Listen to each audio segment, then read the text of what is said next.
Beep boop, beep boop, boop boop boop boop. Hello, I'm Liam, the music reviewer. How are you guys doing? And today we're going to be reviewing the new Aphex Twin release called Collapse. It's the latest EP by Aphex Twin. Also goes by Richard D. James, his real name, because yep, his parents didn't hate him enough to call him just Aphex Twin. And has released some of the most influential, iconic albums ever, I guess. Like, I don't think I'm being hyperbolic by saying that. Select Ambient Works, Drugs, or Drugs, I don't know how people say it, I just say Drugs because why the fuck is that K there? And also Cyro, which I think is one of the better albums of 2014. Can't forget Richard D. James' album, which may just be my favourite album of his entire discography, even if people have their gripes with it. Has released a whole bunch under different monikers. And yeah, he's back. There was a lot of hype coming up. I think he released something back in 2016. I think that's when the Cheetah EP came out, which I was not a fan of. I felt it was a bit directionless. Yeah, wasn't all that fussed about that one. But there was a lot of hype coming about the Collapse EP. There was just, his logo was everywhere. So yeah, the hype was up, and then it was announced Collapse EP is coming out. There's a music video for T69 Collapse, and also, for anyone that doesn't know Aphex Twin, he loves putting random numbers and letters into his song titles. So I might say something like, I don't know, there's a song which has, like, again, loads of different letters and numbers, and I'm probably just going to say MT1 because, really? Do you expect me to just say the whole fucking thing? No, I'll need to take like 50 takes for this video to get that right. But yeah, how is this EP? Let's just kind of go through it track by track, and will probably be more beneficial. And the first single, T69 Collapse, had like a really stunning music video along with it. If I actually get around to doing like a video list of the best music videos this year, it will be there without a doubt. But the song itself just basically keeps you 100% involved from the get-go. Usually maybe there's a bit of a slow burner at the start of it, but much like with Cyro, pretty much the first song is like my favourite. I don't know, there's like some sort of like hypnotic quality to it. The way I see it is, for this kind of song in particular, it feels like you've just been like transported into like a modem connection, you know, those dial-up ones when like that like really annoying sound. Yeah, those ones. It feels like you've been transported into that, like all this information and sounds and whatnot just being like frantically passed about, and you're like in the middle of all that, in the midst of it, and it's kind of frightening, but something really entertaining about it. There's like these like really lovely, like there's this kind of lovely pause where like this kind of inaudible voice samples coming, or what I believe are voice samples anyway, and there's just something really alluring and comforting about them. This song just feels like a more ambitious mini pops off Cyro, which again kind of pains me to say that because Mini Pop's one of my favourite songs off Cyro, but like there's a kind of like there's a similarities, like you listen to that song, you listen to this song, like they kind of like how they're structured and whatnot. I just feel like this song T69 is definitely just trying to do a bit more, but never feels like it's like juggling too many balls and it's failing to like keep up with it all. It does feel like it's been kind of like matured and everything's just kind of set right. It's not like a sloppy thing you just chucked into the oven, haven't gave enough time to actually settle. It definitely feels like a really good lasagna to me. Following track, First 44, is when I first heard it, I thought it could have easily been like a hip hop instrumental, and that opinion of mine still sticks with me, especially because of like these kind of like hype man snippets. That's what it sounds like to me anyway, unless he's like warped vocals to like kind of like similar to it. But I feel like you could get like a rapper over it. It kind of feels like not too far away from like a Paul White one, except maybe not so much of the like being too eccentric and like hype, like just over the place, but definitely like a few similarities going on with it. There's kind of like a quirky edge to it. Like there's these synths that seem like they're at one point they're clacking, another point they're quacking. It definitely feels like a very kind of like, they're very charmful, I would say. They feel like they're full of character. I'd be close to saying that kind of animated actually. Again, which was something that I liked. I felt like Richard was really playful during the production of this release. I didn't really feel at all that this was meant to be more in the vein of Ambient Works. It felt like it was trying to be its own sort of like 25-minute like wee joyriding that.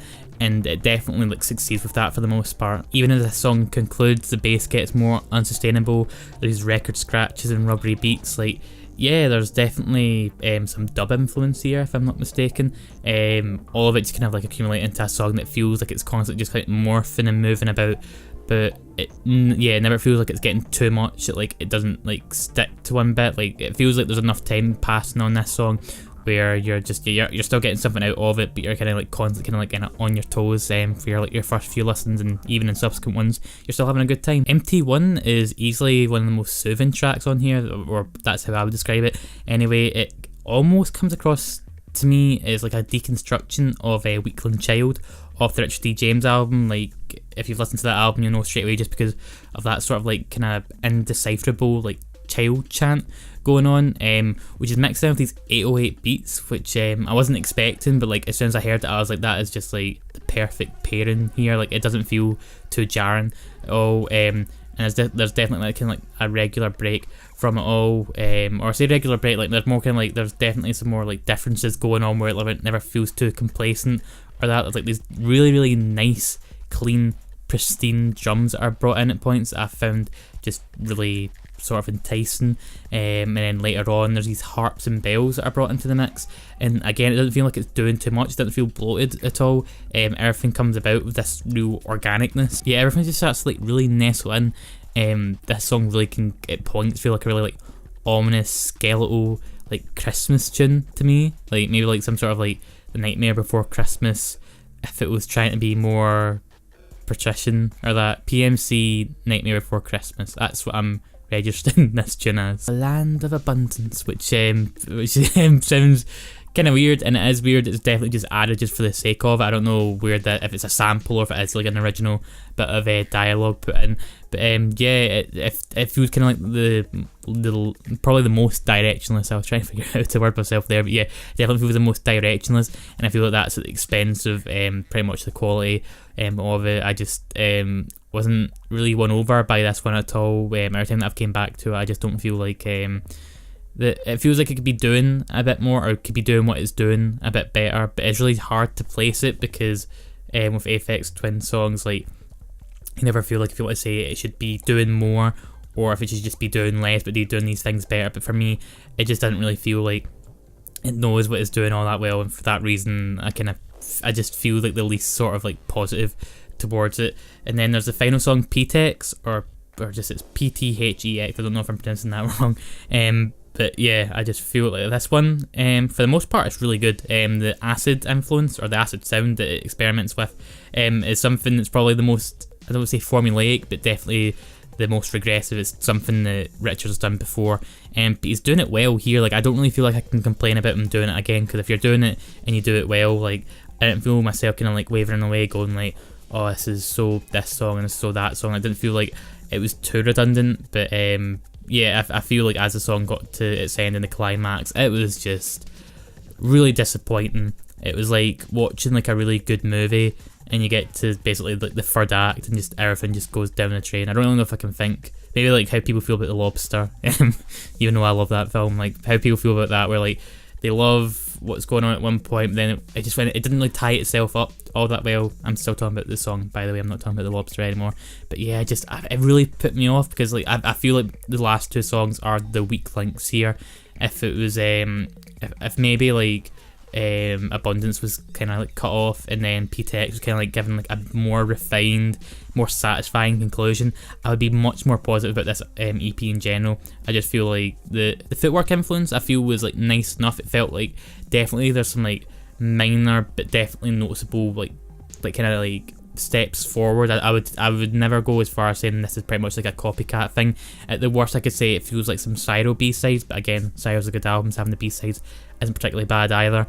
I just feel like, yeah, the last two songs kind of let it down a wee bit, but the first three songs are genuinely just great. T69 one of the best songs I've heard all year, so don't be surprised to hear that when I'm talking about the best songs of the year later on.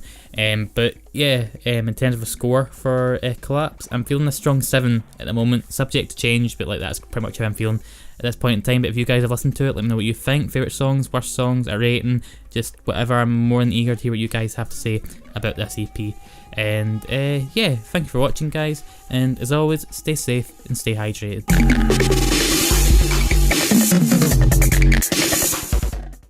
I think when you've got nothing else to do. I mean, most of my friends didn't really know I made music because I just used to do everything else. Because I'm a real, nerd, like computer nerd. I didn't really want anyone to listen to it. And my friends started liking it, and it sort of grew and grew.